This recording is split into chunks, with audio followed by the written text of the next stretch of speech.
Okay, great. So, I guess I would begin just telling you where I'm coming from, what my passion is, and then maybe you'll tap into some of it, you'll tap into another, and essentially like this. My first passion is the Jewish people. Very passionate Jew. I have 11 kids, Baruch Hashem. I have 12 grandchildren. Bezat Hashem, 2 more on the way. Mazal Tov, Bezat Hashem. And I was a rabbi for many years of a synagogue. That was my job. I had a beard and glasses and peyot. And I had my own, I had 2 synagogues. One of them was in Borough Park. Wow. You see, Agudah in Borough Park. I was the rabbi. What, you're from Borough Park? Yeah, we like 13th Avenue, go get some. Are you? Yeah. Where, 18? 13th Avenue, 39th Street, right next to. Oh my goodness, yeah, of course. Of course. I used to live right there in the house. Wow, so you would have been a 2-minute walk from me. I lived on 14th and 45th. Yeah, so really close. And then I moved to New Jersey to a city called Perth Amboy. Did you ever hear of Perth Amboy? It's right off the Outer Bridge crossing. And I was a rabbi there for 3 years. And then I had a tragedy. And my brother, I had a brother who was 2 years younger than me, and he passed away in his sleep. So when a person has somebody they're very close with, and they pass away, it hurts. Reuben, you're missing all of it. Focus. One of the things I'm good at as a rabbi is I can be in a room with 1,000 people and I can see who's focused. So you give me, I'll give you. It's the skills I care. That works. My brother went to sleep one night, Saturday night, and he never woke up, and that really changed my life. That shook me up. I'm going to stand. I get too emotional when I sit. Heart's too close to the head. So when he passed away, I dropped out of the rabbinate. I stopped being a rabbi. You know, when something like that happens, you think, what am I doing with my life? And I wasn't sure at that point. And I ended up moving to California, and I became the rabbi at UCLA. So it's rabbi, but it's a different kind of rabbi. And when I was a rabbi at UCLA, here's a little bit of history, I was the very first rabbi on a college campus in North America. So our family is ground zero for the movement.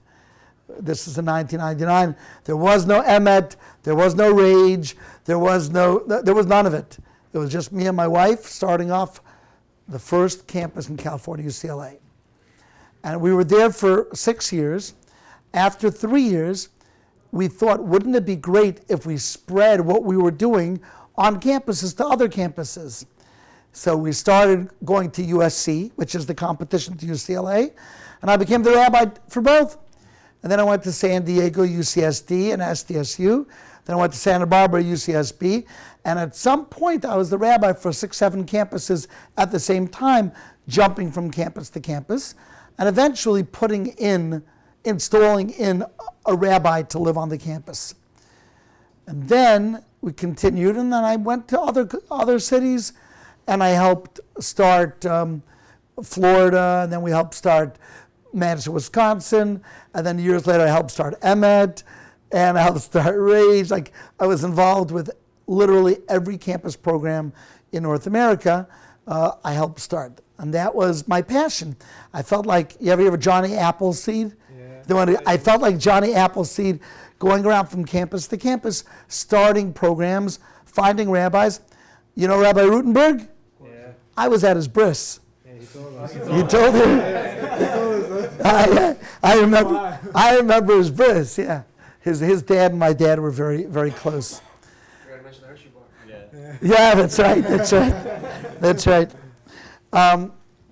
During that time, I also became the rabbi for the Hollywood crowd because I lived in LA.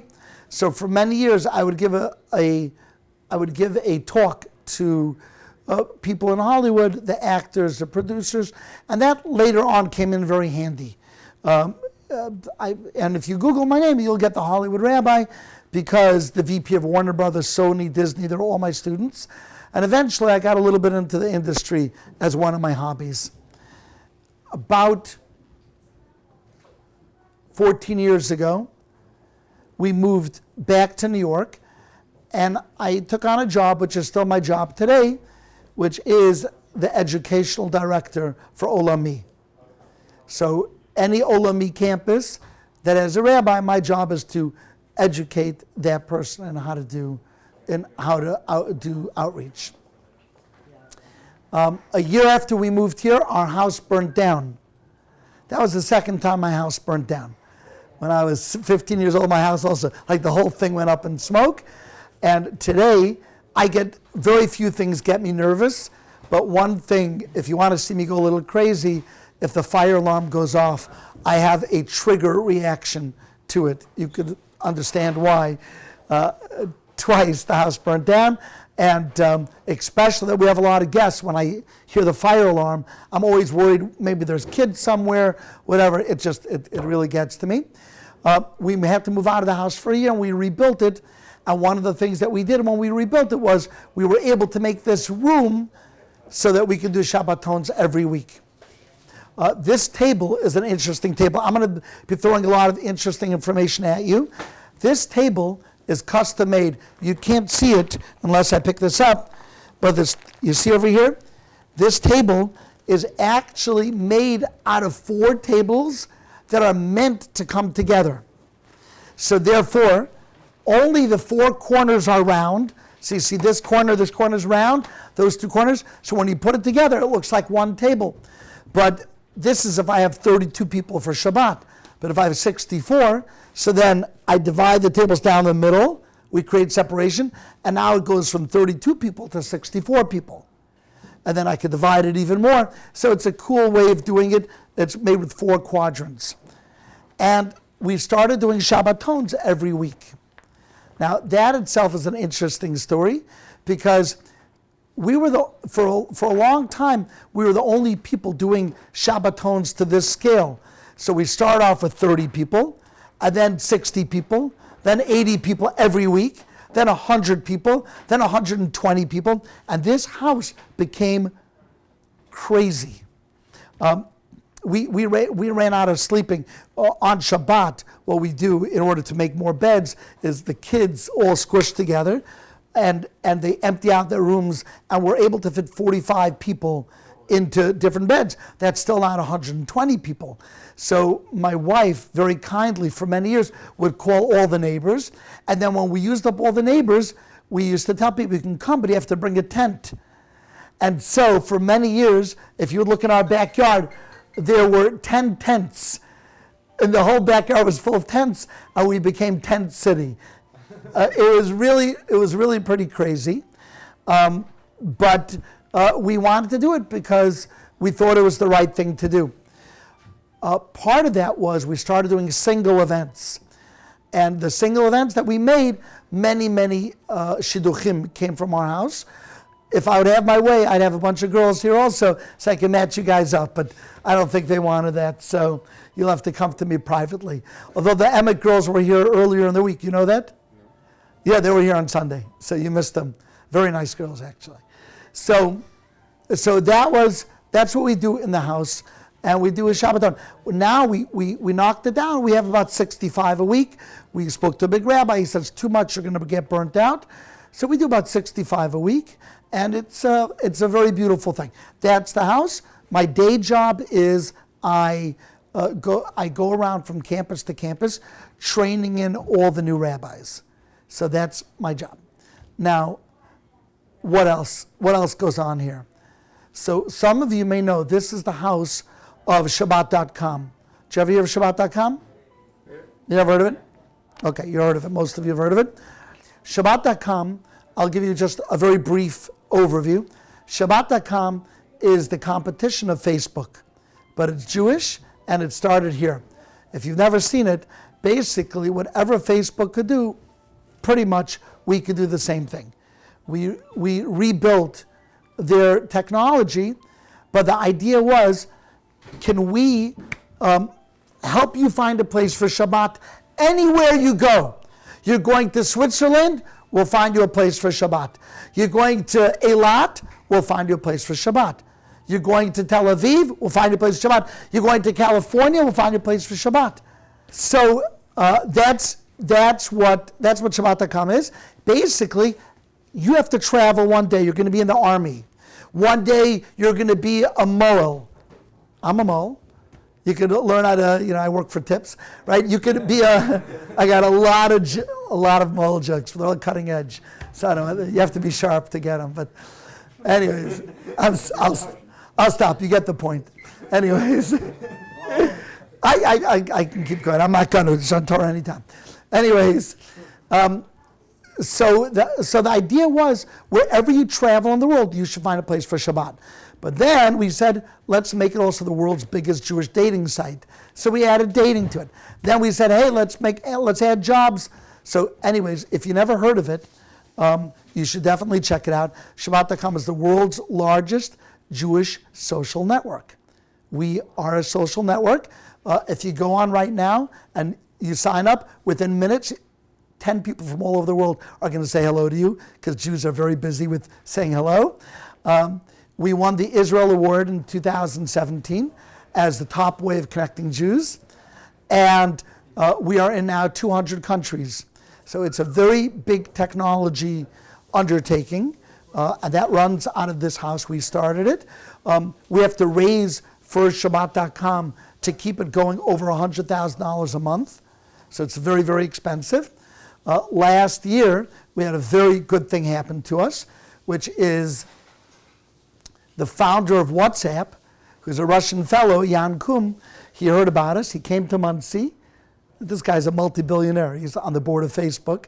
He came. He said, I heard about you guys. And he sat with me for an hour and a half looking at our technology, and he became my partner. So WhatsApp is today my partner. So that's pretty cool. Yeah, Baruch Hashem. Baruch Hashem. So we are rebuilding the entire Shabbat.com. And that's one of the things that we do. We actually start websites for a living. So we've started over 10 different projects through websites. One that deals with anxiety and depression in the Jewish community. One is a website that proves God. You know what it's called? Guess. Guess what it's called? GodIsReal.com? No, just think of the simplest name that you could think of. .com, Hashem.com. So we own Hashem.com. We also own Havdalah.com. So, yeah. Were the domains easy to get? No. No? No, not at all. Not at all. But they were worthwhile. So through Shabbat.com, we, Baruch Hashem, we have thousands and thousands of people. Before COVID, we were setting up almost 10,000 people a week for Shabbat. And we had between 4 and 6 engagements a month. Lazi, please bring down my computer from my room. Unplug it first. I'll show you what it looks like. There is an app as well. It's an award-winning app, although it does not deserve to win an award anymore because it's old. But the good thing is that together with Jan Kum, we are rebuilding the whole thing, and it should be ready by, it still works fine, but we want the latest technology. Any techno people here? Any technology? Okay, want to use Flutter, want to use, literally the latest and the greatest technology. Thank you so much. The nice thing, I'll show you a few hacks. Thank you. Thank you so much. Things that people don't know it could do. One of them that you'll really go a little bit crazy over. Here we go. If you go to Shabbat.com, and by the way, this is what it looks like. But it's red, and it's all Jews. How come it's red? Did Facebook give you a problem ever? No. Although when I first met Jan, I first met him at a speaking engagement the year before, and I wanted to speak to him about this, and he said, I can't because you're the competition. But then, and we have a lot of things Facebook doesn't have. Number one, we have who viewed your profile. Facebook doesn't do that. but that's really, really good because, for example, if I take, let's pick somebody. I'm going to try to get somebody who's okay. Okay, I don't know if I'm to her, whatever. This is only for Jews, right? But yeah, all it is. So yeah, everyone's got a page, sort of like Facebook, right? Oh, it's very Facebook. Spent 30 billion. We did it from this dining room. So that's why Jan liked us so much, because we're like mom and pop, but we were able to do what they did. So I could see all these people look to them, who's viewed their profile. If I want, I can actually jump to that person, and then it goes right to them. But what's even cooler is that we have dating, and Facebook doesn't. I know they're starting, but they're not going to succeed because they can't, because it's got to be within Judaism. You guys have an app? What? You have an app? We have an app, yeah.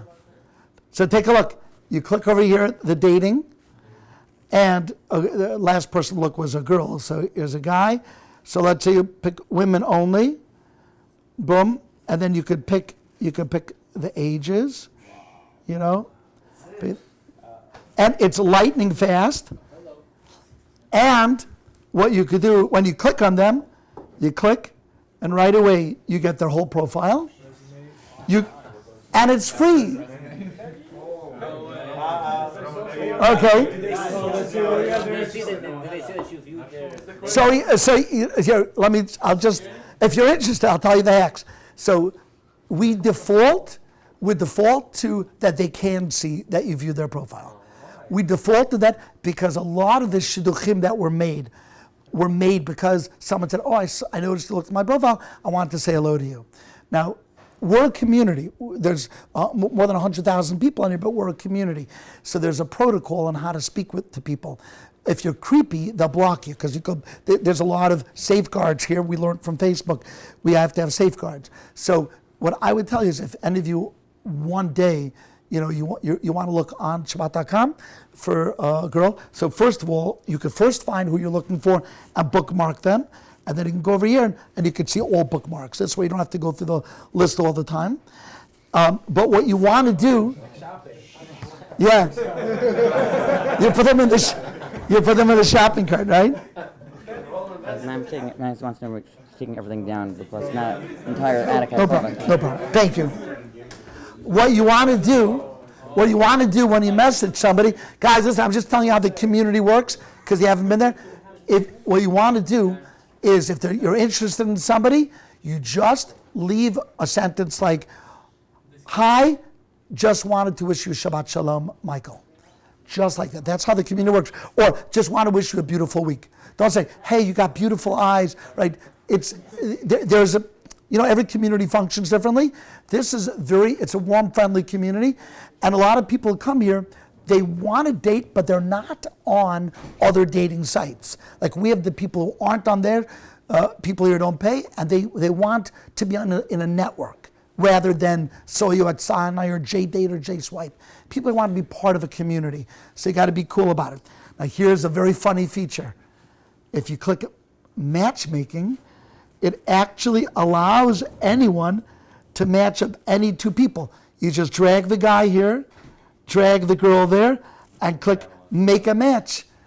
And look, and it'll send each other's profile, and it'll have you as the person who suggests them. So you could say if you have a friend who's really looking, you get how that works? So again, it's called matchmaking. You just take the guy. Watch, ready? I can't see who this is. Take the guy, drag him there, take the girl, drag her there, click make a match, and then at that point you can say, it'll say, who do you want to hear your suggestion? The girl, you want her to get your suggestion? The guy, or both? And then on the bottom, you leave a message. Hey, I know you from camp, and I just spent Shabbat with you. I think you guys should meet. So anyone can be a shatchan. Anyone in the world. No more like only 10 shatchanim. No, everyone. And we've made hundreds of matches through Shabbat.com. Hundreds and hundreds. Even the founder of J-Swipe is a member of Shabbat.com Dating. He's the founder of J-Swipe, but these are more serious. These are people who are really looking. I'll show you one more hack and then we'll finish with this. This is the funniest hack. Let's say you want to be a lawyer and you want to meet lawyers. You can actually go to the drop down and search by occupation. And then you could put in, show me all the lawyers on the site. So there's 1,200 lawyers. There's almost 1,000, right? Now almost 1,000 guest lawyers. Select all, message all, and send them all your resume. Send 1,000 within 5 minutes. You'll get a call. Is this for lawyers? No, anyone. You want to be a dentist? Even want a businesswoman. What? Businesswoman.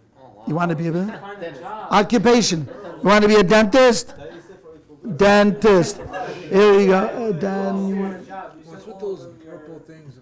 Oh, these are just icons. Okay. Do you have people do this? Like set up the. Yeah. I did it. There was a girl. I was in Emory, and I wanted. There was this girl, and I wanted her to go to seminary because, in my mind, go to seminary yeshiva for a bit is very helpful. So I always play let's make a deal with people. I did this in Hollywood also. I said, let's make a deal. I'll get you interviews by law school. You have to commit to 2 months in seminary. So she committed. I went on. I said, okay, we'll write it up for you. Law school, boom, within 5 minutes she was getting phone calls. She probably thinks, I could have done that myself, but you didn't.